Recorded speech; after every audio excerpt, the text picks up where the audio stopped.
Bueno, va a empezar la presentación de Ignacio del Valle. Está ahí haciéndose la foto guay, porque cuando acabe la presentación se va a poner a firmar libros. Entonces, hace la foto primero. Y nada, al principio no lo voy a grabar porque es peloteo. En plan, qué bien que has venido, jope, qué guay, que si no vienes tú esto no tiene sentido. Bueno, pues así. Así que más adelante os grabo un trocito.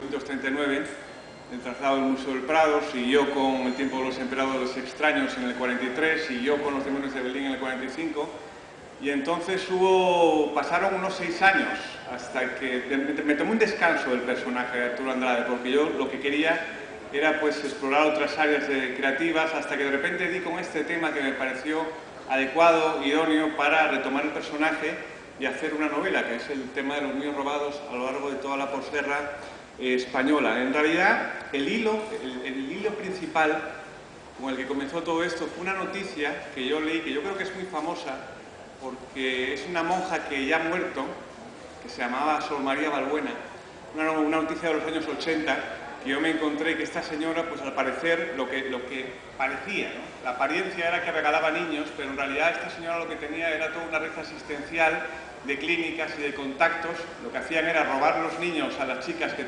recién tenían el crío y después lo vendían por unas 100.000 pesetas de la época, que yo creo que es un pastón para la época. Y bueno, pues yo encontré aquello y me pareció tan terrorífico, pero claro, era una época en que no le tocaba a Arturo Andrade. Arturo Andrade tendría que estar en los años 40. Pero yo seguí investigando, porque me pareció una cosa como muy terrible, ¿no? Y tirando del hilo, me encontré con todo el tema del robo de los niños en los hogares del auxilio social. Empecé a investigar, empecé a indagar, empecé a excavar y encontré todo el sistema mafioso de robo y venta de niños que siguió funcionando en este país desde 1937 hasta los años 80, hasta Sor María Balbuena, y conformó un agujero negro en el que desaparecieron, tirando por lo bajo. Hace poco estuve en Chile y me decían que habían desaparecido 11.000 personas, pues aquí habían desaparecido como 30.000 niños. Y yo creo que ahí es el germen de la novela sobre los negros. Investigar esa época, los años 40, la posguerra, supongo, y además esto en concreto, estos casos en concreto, supongo que fue muy difícil porque uno se trató de ocultar en todo momento lo que se estaba haciendo, otro porque además había un amparo legal para hacerlo, e instituciones, mencionabas el auxilio social, que tenía un funcionamiento además clave en todo este proceso. Bueno, un funcionamiento que al final es un funcionamiento absolutamente mafioso, porque esta historia comienza realmente en 1937. Los nacionales pues ya están ganando la guerra, las cárceles están llenándose de republicanos y el régimen tiene un problema de masificación de las penitenciarías. Date cuenta que sitios como, por ejemplo, la cárcel de Ventas de Madrid, que estaba planteada para 500 personas, había 11.000, con todos los problemas, ¿no? Entonces, lo que hacen en un momento dado pues, es organizar un programa para reorganizar toda esta masa. En principio, no pueden exterminarlos como se hizo en la Alemania nacionalsocialista por diferentes factores políticos y por cierta connotación católica que tiene España, que tampoco permitiría eso. Bueno, en principio no se sabe. Soy un optimista para las cosas. Y lo que hicieron fue crear un sistema de reeducación utilizando como herramienta los hogares del auxilio social. El director de toda esta barbaridad fue un psiquiatra militar que se llamaba Antonio Vallejo Nájera. El apellido seguramente le sonará de las revistas del Colorín. Este señor se educó, tuvo una educación en Berlín y bebió directamente de fuentes eugenésicas, fuentes nacionalsocialistas. Entonces, cuando vino para acá, tenía una serie de ideas, ¿no? Hizo experimentos en los campos de concentración españoles, porque aquí también tuvimos campos de concentración. Especialmente los experimentos fue con miembros de las brigadas internacionales. Entonces este señor, en un momento dado, pseudocientífico, ¿no? Porque al final, después de mucha investigación, demostró que existía el gen rojo, el famoso gen rojo, es decir, que el comunismo era una enfermedad. Yo no sé exactamente cómo lo ha demostrado, pero vamos, yo leí los textos y son de echarse las manos a la cabeza. Entonces este señor, con esas ideas en la cabeza, parece que a Franco le hicieron un montón de gracia. y lo nombró director del sistema de reeducación. Bueno, entonces cogieron toda la red asistencial de hogares de la Seguridad Social que se dedicaba a recoger los niños y las madres, y por un lado lo que hicieron fue la reeducación en sí misma, es decir, con parámetros nacional-católicos, con parámetros militares, utilizando todo tipo de punición, humillación, sed, etcétera, etcétera. Y por otro lado, que yo creo que es la madre del cordero de esta novela, es el prohijamiento o adopción de los niños republicanos por familias afines al régimen, ¿no? Familias que ellos consideraban que económicamente o políticamente o una serie de conveniencias que ellos mismos decidían, porque ellos mismos se lo guisan y ellos mismos se lo comen, pues pueden ocuparse de todos estos críos, que eran miles. Es decir, porque yo siempre digo, tengo una frase para definir esto, porque el niño de 3 años, el niño de 5 años, el niño de 7 años, es un producto exactamente igual. Ahora que salió un ensayo sobre la cocaína que se llama 000, es un producto igual que la cocaína, es el producto perfecto, porque es el producto que crea su propia demanda. Entonces, es un producto muy apreciado y muy demandado. En su momento, todos los países... Para un reportaje, ¿por qué escribo?, ¿no? Y hay un montón de textos de muchos escritores donde explican por qué escriben. Y yo le decía que yo creo que la escritura es ontológica. Esto quiere decir que viene con uno, que uno tiene la necesidad de escribir y luego busca las excusas para explicarse a sí mismo por qué escribe.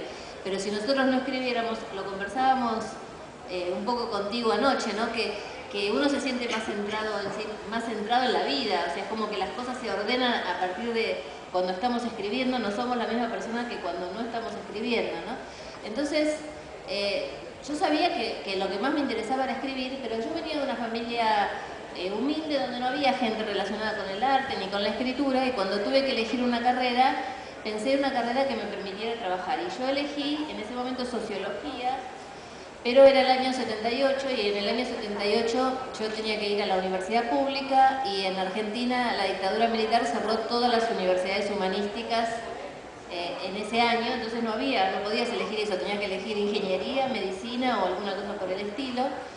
Mi papá y mi mamá, los dos, habían empezado a estudiar ciencias económicas, y entonces esas cosas de la vida que dije, bueno, yo estudio ciencias económicas.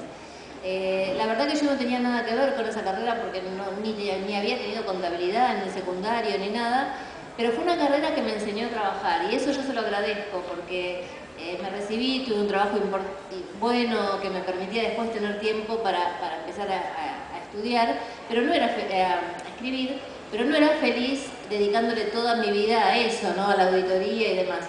Y un día, como decís vos, que iba en un avión a San Pablo es la capital de Brasil, y es una ciudad muy grande, muy difícil de transitar, donde uno siempre llega tarde a donde vaya, pierde el avión. O sea, es una ciudad agresiva para el que no la conoce, a pesar de que tiene lugares preciosos.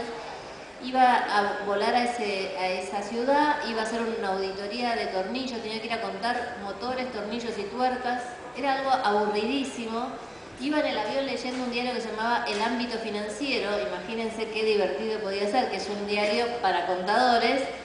Y yo estaba ya casi con las lágrimas realmente, pensando qué aburrida que es esta vida, yo no quiero seguir viviendo así, y veo un recuadro chiquitito que dice Editorial Tusquets, concurso de novela, y dije, bueno, basta, cuando llego a Buenos Aires pido licencia y me voy a escribir una novela, porque si no me va a explotar la cabeza. Entonces, y no sabías que era un premio erótico. Claro, novela erótica. el cuadrado decía Editorial Tusquets, lo cual es una suerte, porque si no quizás me hubiera inhibido, pero...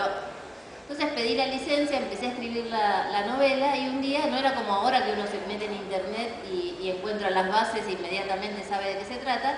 Dije, bueno, un día de estos voy a buscar las bases, a ver cuántas páginas y qué sé yo. Cuando voy a buscar las bases, veo que es literatura erótica. Entonces salí corriendo a la librería a buscar libros de Anais Nin, de Henry Miller, de todo la literatura erótica más o menos buena que yo sabía que había dando vueltas por ahí. Le empecé a agregar cosas a la novela y bueno, mandé la novela al concurso, y un día me llega por correo una tarjeta de, ¿cómo se llamaba el director? Berlanga, puede ser, o algo así, el director de Berlanga, ¿no es cierto? Me llega una tarjeta firmada por él que me invitaban a la premiación, porque era una de las 10 finalistas de con esa novela que se llamaba El secreto de las rubias. Y la verdad que eso fue realmente un hito en este proceso de escribir, porque fue la primera vez que un espejo me devolvió algo con respecto a lo que había escrito. Alguien me dijo, bueno, lo que escribiste no estaba mal, estás entre los 10 finalistas. Ganó otro concurso, pero si te esfuerzas y sigues con el deseo de la escritura y demás, a lo mejor algún día llegas a algo. Y esa fue la primera. Por eso tengo mucho cariño a toda esa situación, porque fue la que me empujó a ser escritora. ¿Y por qué no la publicaste luego? Esa novela es inédita. Bueno, al principio cuando pasó esto, la editorial Tusquets solo publicaba al finalista y yo Pero dije, estoy segura, perdona, que alguien te ha propuesto publicarla después. Pues sos muy buena periodista. No, en ese momento no me conocía nadie, yo la mandé a Planeta con la carta que decía fui finalista de la sonrisa vertical. Eso me permitió que la aceptaran, que la leyeran y que me dijeron que sí, que la iban a publicar. Pero claro, a mí nadie me conocía y iba pasando la novela de semestre en semestre. Te la publicamos el semestre que viene y te la publicamos el semestre que viene. Y yo en ese momento tenía como maestro un escritor que lo tuve poco tiempo, pero que era de esas personas engoladas, muy creídas de sí mismo, que me dijo, sacale la novela, sacásela, ¿cómo te van a hacer una cosa así? Claro, quizás si se lo hubiera dejado ellos me lo hubieran terminado publicando, pero él tanto me dijo que se la saque, que le retiré la novela y no la publiqué. Y lo que me pasa ahora con esa novela, después de haber publicado tantas otras, es, por un lado que está en papel, porque en ese momento yo escribía en una computadora que tenía, ¿te acordás ese sistema WP Word, que ya no existe más? O sea, la tengo solo en papel.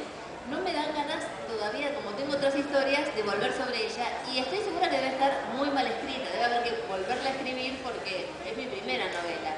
Entonces,